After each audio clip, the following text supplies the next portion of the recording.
What the Shepherd Saw. A story of 4 moonlight nights. 1. First night. The Christmas moon was showing her cold face to the low hills called the Marlbury Downs in the southwestern part of England, known as Mid-Wessex. Here sheep were kept out on the hills all year round, and lambs were born as early as December. Shepherds needed to be on the hills day and night at this time of the year, and often used small wheeled huts where they could rest and keep warm while keeping a careful eye on the sheep. On a high piece of land, one of these huts stood inside a little circle of trees, which kept it out of the icy wind and also hidden from any passers-by. The hut was made of wood and had a door and 2 windows. The north one looked out on the 800 sheep which were in the shepherd's care, and the south window gave a view of 3 ancient stones, built in the shape of a doorway. These great stones, which village people called the Devil's Door, had been there for over 2,000 years. They were worn and weather-beaten, but tonight looked almost new in the silver light of the moon. Inside the hut, a young shepherd boy was waiting for his master, who entered at that moment. "Are you sleepy?" asked the old man crossly. No, master," replied the boy, who was a little frightened of the shepherd and his heavy stick. "The sheep should be all right until the morning now," said the shepherd, "but one of us must stay here, so I'll leave ye, do you hear? I'll go home and sleep for a few hours. Run down to my cottage and fetch me if anything happens. Ye can have a bit of sleep in the chair by the stove, but only for a few minutes, mind. Make sure you stay awake the rest of the time, and don't let that fire go out." The old man closed the door and disappeared. The boy went out to check on the sheep and newborn lambs, and then came back into the hut and sat down by the warm stove. Soon his eyes closed, his head dropped, and he was asleep. When he woke up, he could hear down in the valley the clock at Shake Forest Towers striking 11. The sound carried well in the cold night air. He looked out of the north window and saw the sheep lying on the grass as quietly as before. He next looked out of the opposite window towards the stones of the Devil's Door, white and ghostly in the moonlight, and in front of them stood a man. It was clear that he was not a farm worker, because he was wearing a dark suit and carried himself like a gentleman. The boy was still wondering, in great surprise, why the man was visiting the Devil's Door at this hour, when suddenly another figure appeared. This second figure was a woman, and when the stranger saw her, he hurried towards her. He met her near the trees and took her into his arms. "You have come, Harriet, thank you," he cried warmly. "But not for this," replied the lady, pulling away from him. She added more kindly, "I have come, Fred, because you begged me. Why did you ask to see me?" "Harriet, I have seen many lands and faces since I last walked these hills, but I have only thought of you." "Was it only to tell me this that you begged me to meet you out here on the hills so late at night? Harriet, be honest with me. I have heard that the Duke is unkind to you." "He sometimes gets angry, but he is a good husband." "Harriet, dearest, is that really true? Doesn't everybody know that your life with him is a sad one? I have come to find out what I can do. You are a duchess, and I'm only Fred Ogborne, but it's still possible that I can help you. By God, the sweetness of your voice should keep him pleasant, especially when the sweetness of your face is added to it." "Captain Ogborne," she cried, half afraid, half playful, "you're an old friend. How can you speak to me in this way? Remember, I'm a married woman. I was wrong to come. I see that now." "You call me Captain Ogborne," he replied, unhappily. "But I was always Fred to you before. I think you no longer have any feeling for me. My love for you, Harriet, has not changed at all. But you are a different woman now. I must accept it. I can never see you again." "You needn't talk like that, you stupid man. You can see me again. Why not? But of course, not like this. It was a mistake of mine to come tonight, and I only did it because the Duke is away at the moment." "When does he return?" "The day after tomorrow, or the day after that. Then meet me again tomorrow night." "No, Fred, I cannot." "If you cannot tomorrow night, you can the night after. Please let me have one more meeting before he returns, to say goodbye. Now, promise me." He took the Duchess's hand. "No, Fred, let go of my hand.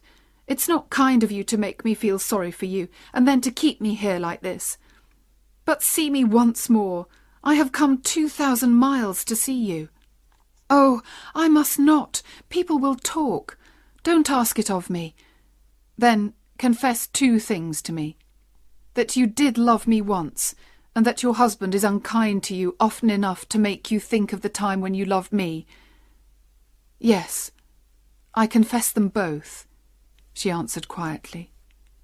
"Come once more." He still held her hand and had his arm around her waist. "Very well, then," she said finally. "I agree. I'll meet you tomorrow night or the night after. Now let me go." He set her free and watched her hurry down the hill towards her home, Shake Forest Towers. Then he turned and walked away. In a few minutes, all was silent and empty again. But only for a moment. Suddenly, a 3rd figure appeared from behind the stones. He was a man of heavier build than the captain and was wearing riding boots. It was clear that he had watched the meeting between the captain and the Duchess. He had been too far away to hear their conversation and the lady's reluctant words, so, to him, they had the appearance of lovers. But several more years passed before the boy was old enough to understand this. This 3rd figure stood still for a moment, thinking. Then he went back into the trees and came out again with his horse. He rode off, and the sound of the horse's feet on the hard ground was heard for several minutes, until it died away. The boy stayed in the hut, his eyes still on the stones, but nobody else appeared there. Suddenly he felt a heavy hand on his shoulder which made him jump. "Now, look here, young Bill Mills, you've let the fire in the stove go out. Well, what's happened, you bad boy?" "Nothing, master." "Sheep and lambs all safe and well?" "Yes, master." The old shepherd spoke angrily. "Well, that's where you're wrong. There are 2 new lambs out there, born just this minute, and one of the mothers is half dead. I told you to stay awake, boy, and fetch me if I was needed. Well, what have you got to say for yourself?" "You said that I could have a bit of sleep in the chair by the stove. You said." "Don't you speak to your elders and betters like that, young man, or you'll end up hanging from a rope at the prison. Well, you can go home now and come back again by breakfast time. I'm an old man, but there's no rest for me." The old shepherd then lay down inside the hut, and the boy went down the hill to his home in the village.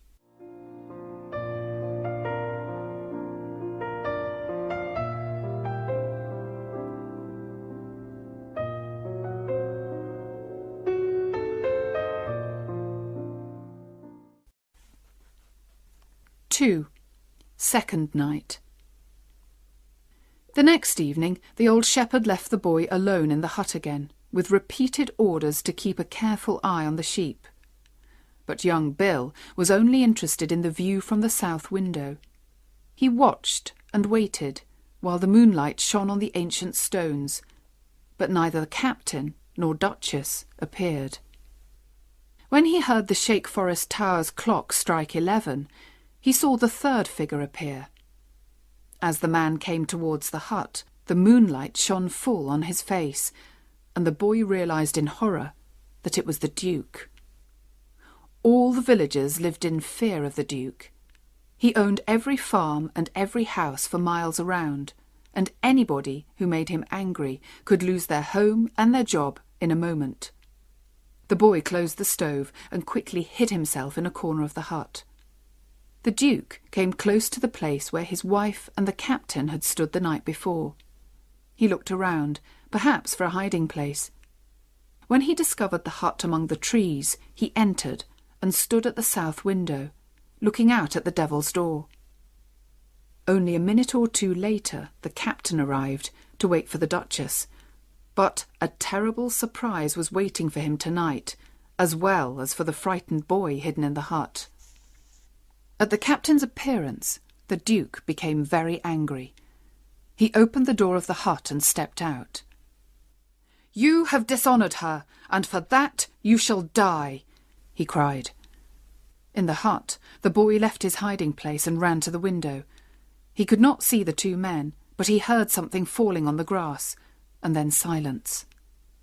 3 minutes later, he saw the Duke going up the hill towards the stones, pulling the captain's body along the ground. The boy knew that behind the Devil's Door there was a deep hole, covered by long grass and other plants. The Duke made his way slowly to the shadows behind the stones, and when he came out, he was pulling nothing behind him. "Now for the second," the boy heard him say. This time, the Duke waited outside the hut. It was clear that he expected his wife, the Duchess, to arrive next at the meeting place. Inside the hut, young Bill shook with fear. "What will he do if she comes?" he thought. "Will he kill her too? He looks angry enough, and he can do what he likes. He's the Duke. Nobody can stop him." The jealous watcher waited for some time, but she never came. Sometimes he looked at his watch in surprise. He seemed almost disappointed that she did not appear. At 11:30, he turned away to find his horse and rode slowly down the hill. The young boy thought of what lay in the hole behind the stones and was too frightened to stay alone in the hut. He preferred to be with someone who was alive, even the Duke, than with someone who was dead. So he ran after the horseman. He followed the Duke all the way down into the valley, feeling more comfortable when the lonely hills were left behind him. Soon he could see the high walls and roofs of the Duke's home, Shake Forest Towers. When the Duke got close to the great house, a small door in a side wall opened and a woman came out. She ran into the moonlight to meet the Duke. "Ah, my dear, is it you?" she said. "I heard your horse's step on the road and knew it must be you." "Happy to see me, are you?" "How can you ask that?" "Well, it is a lovely night for meetings." "Yes, it is a lovely night." The Duke got down from his horse and stood by her side. "Why were you listening for me at this time of night?" he asked.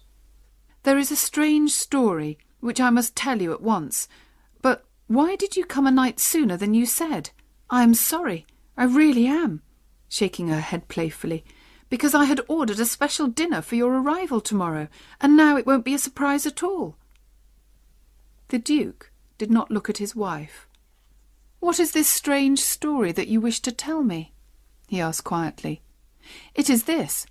You know my cousin Fred Ogborn? We used to play together when we were children, and he loved me, I think. I told you about it, you know." "You have never told me of it before." "Oh, then it was your sister. Yes, I told her about it. Well, I haven't seen him for many years, and of course I'd forgotten all about his feeling for me, so I was surprised to receive a letter from him yesterday. I can remember what he wrote. 'My dear cousin Harriet,' the letter said, 'if my life and future mean anything to you at all, I beg you to do what I ask. Meet me at 11 o'clock tonight by the ancient stones on Mulberry Downs. I cannot say more, except to beg you to come. I will explain everything when I see you. Come alone. You have all my happiness in your hands. Yours, Fred.'" That was his letter. Now I realise that it was a mistake to go, but at the time I only thought he must be in trouble, and with not a friend in the world to help him. So I went to Mulberry Downs at 11 o'clock. Wasn't it brave of me?" "Very," replied the Duke coldly. "When I got there, I saw he was no longer the boy that I remembered, but a full-grown man and an officer. I was sorry I had come. What he wanted, I don't know, Perhaps just a meeting with me. He held me by the hand and waist and refused to let me go until I promised to meet him again. And in the end I did, because he spoke very warmly to me, and I was afraid of him in that lonely place. Then I escaped. I ran home. And that's all. Of course, I never meant to meet him there again. But this evening I thought, perhaps he'll come to the house when he realises I'm not coming to meet him, and that's why I couldn't sleep. But you are so silent. I have had a long journey. They moved on towards the front entrance of the house. I have thought of something, but perhaps you won't like it, she said.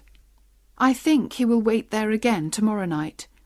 Shall we go to the hill tomorrow together, just to see if he is there, and tell him he must not try to meet me like this? Why should we see if he is there? Asked her unsmiling husband. Because I think we should try to help him. Poor Fred. He will listen to you if you talk to him. It is wrong of him to think of me in that way, but he is clearly very miserable. By this time they had reached the front entrance and rung the bell. A man came to take the horse away, and the Duke and Duchess entered the house.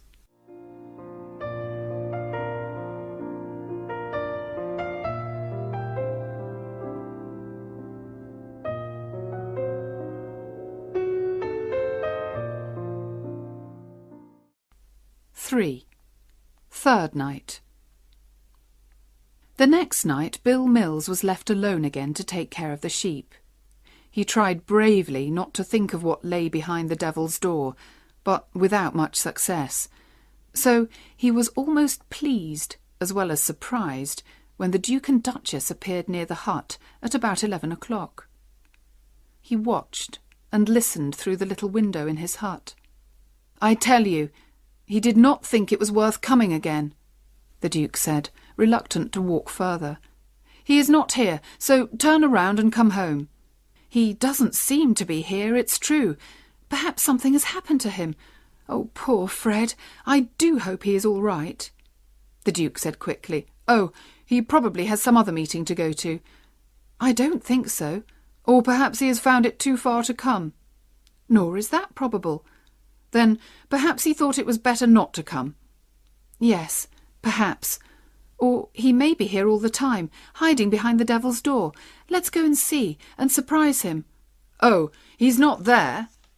Perhaps he's lying very quietly in the grass there, because of you, she said, smiling. Oh, no, not because of me. Come then, dearest, you're as reluctant as a schoolboy tonight. I know you're jealous of poor Fred, but you have no reason to be. I'll come. Say no more, Harriet. And together they crossed the grass towards the stones. The boy came out of the hut to see what happened next, but the Duchess saw him moving in the darkness. Ah, I see him at last, she said. See him? Cried the Duke. Where? By the devil's door. Don't you see him? She laughed. Ah, my poor lover cousin, you'll be in trouble now. It's not him, said the Duke in horror. It can't be him. No, it isn't. It's too small for him. It's a boy. Ah, I thought so. Boy, come here. Fearfully, young Bill came closer. What are you doing here? Asked the Duke. Taking care of the sheep, Your Grace. Ah, you know me? Do you keep sheep here every night? Most nights in winter, Your Grace. And what have you seen here tonight, or last night? Asked the Duchess. Anyone waiting or walking about? The boy was silent. He has seen nothing, said her husband quickly, staring angrily at the boy. Come, let us go. The air is cold. When they had gone, young Bill went back to the sheep, but he was not alone for long. Half an hour later, the Duke's heavy steps were heard again. His wife was not with him. Listen, boy, he said. The Duchess asked you a question, and I want you to answer it. Have you seen anything strange these nights when you've been watching your sheep? Your Grace, I'm just a poor stupid boy, and what I see I don't remember. I ask you again, said the Duke, holding the boy's shoulder with a strong hand and staring down into his frightened face. "Did you see anything strange here last night?" "Oh, Your Grace, don't kill me!" cried the boy, falling to the ground. "I've never seen you walking here, or riding here, or waiting for a man, or pulling a dead body along." "Ah," said the Duke coldly, "it is good to know that you have never seen those things. Now, which do you prefer? To see me do those things now, or to keep a secret all your life?" "Keep a secret, Your Grace." "You are sure you can do it?" "Oh, try me, Your Grace." "Very well. And now, do you like being a shepherd?" "Not at all. 'Tis lonely work for a boy like me, who sees ghosts everywhere, and my master sometimes beats me." "I'll give you new clothes and send you to school and make a man of you, but you must never say you've been a shepherd boy. The moment that you forget yourself and speak of what you've seen on the hills, this year, next year, or 20 years from now, I will stop helping you, and you'll come down to being a poor shepherd again." "I'll never speak of it, Your Grace." "Come here." The Duke took the boy to the Devil's Door. "Now, make a promise in front of these ancient stones. The ghosts that live in this place will find you and punish you if you ever speak of your life as a shepherd boy or what you saw then. Promise to keep this secret." His face, as white as a sheet, the boy promised. Then they went down into the valley, the Duke holding the boy's hand. That night the boy slept at Shake Forest Towers, and the next day he was sent away to school.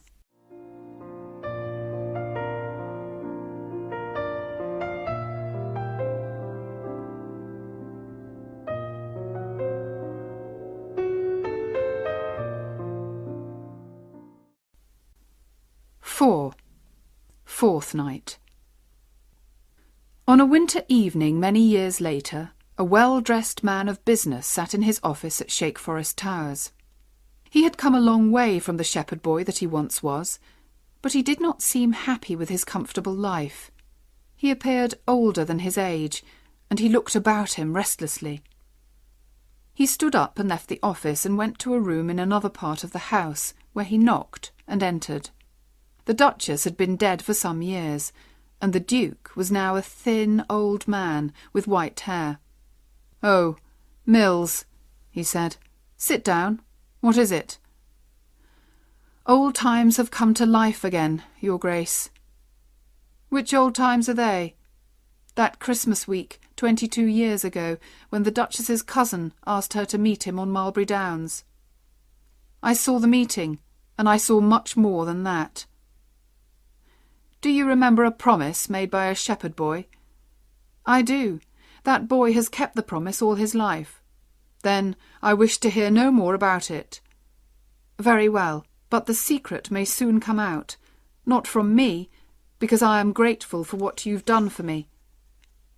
There was great excitement when Captain Ogbourne disappeared, but I spoke not a word, and his body was never found. For 22 years I've wondered what you did with him. Now I know. This afternoon I went up on the hill and did some digging. I saw enough to know that something still lies there in a hole behind the stones. Mills, do you think the Duchess guessed? She never did, I'm sure, to the day of her death. What made you think of going there this afternoon? Something that happened today, Your Grace. The oldest man in the village has died, the old shepherd. Dead, at last? How old was he? 94. And I'm only 70. I have 24 more years. He was my master when I was a shepherd boy, Your Grace, and he was on the hill the second night. He was there all the time, but none of us knew that. "Ah," said the Duke, looking fixedly at Mills. "Go on." "When I heard he was dying, it made me think of the past, and that's why I went up on the hills. Now the villagers are saying that before he died, he confessed a secret to the vicar, a secret that he'd kept for Your Grace, about a crime on Mulberry Downs more than 20 years ago." "That's enough, Mills. I'll see the vicar early tomorrow." "What will you do, your grace?" "Stop his tongue for 24 years, until I am dead at 94, like the old shepherd. Go home now, Mills." Mills left the room and walked to his own house, where he lived a lonely, friendless life. But he could not sleep, and at midnight he looked out at the colourless moon and decided to walk up to Mulberry Downs again. Once on the hill, he placed himself where the shepherd's hut had stood. No sheep or lambs were there that winter, but the Devil's Door stood high and white as ever, with dark shadows behind it. Suddenly he realised he was not alone. A figure in white was moving silently towards the stones. It was the Duke himself, in his long nightshirt, walking in his sleep. He went straight to the covered hole and dug with his hands like an animal. Then he got up, sighed, and went back down the hill. Mills followed him and saw him enter Shake Forest Towers. The next morning, when Mills arrived at the great house, the housekeeper came to the door to meet him. "Oh, sir," she said, "the Duke is dead. He left his room in the night and went walking around somewhere, and on his way back to his room he fell downstairs and broke his neck." At last, Mills was able to tell the secret that had lain so heavily on his heart for 22 years, and he died, at peace with himself, a few years later. There are still fine sheep and lambs on the Mulberry Downs, but shepherds do not like spending the nights close to the Devil's Door. They say that during Christmas week, ghostly white shapes are often seen there. Something made of bright metal shines in the moonlight, and there is the shadow of a man pulling something heavy across the grass. But no one can be sure that these things are true.